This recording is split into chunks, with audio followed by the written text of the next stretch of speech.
हम अभी तक इस अंधेरे से निकल ही नहीं पा रहे। दिन हो के रात सब कुछ स्याह ही लगता है।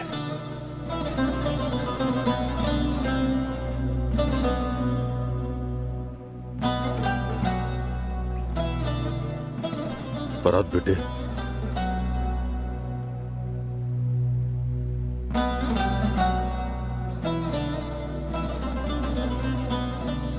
अस्सलाम वालेकुम बाबा। आजकल तो मुझे देखकर लोग रास्ता बदल लेते हैं। तुम भी जाने वाले हो क्या?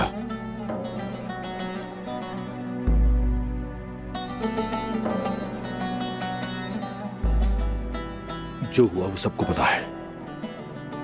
अब किसी को समझ नहीं आ रहा कि एक दूसरे के साथ कैसा बिहेव करें।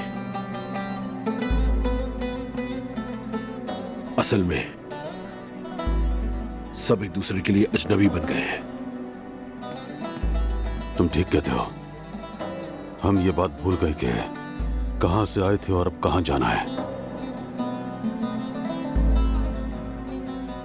जी बिल्कुल, लेकिन मैं आपको समझता हूं। मैंने बरसों हसन का रबे का बेटा बनकर जिंदगी गुजारी है। मैं जानता हूं कि वो कितना खतरनाक आदमी है। वो जानता है कि इंसान को कहां से पकड़कर तोड़ना है। कौन जाने उसने आपको खामोश रखने के लिए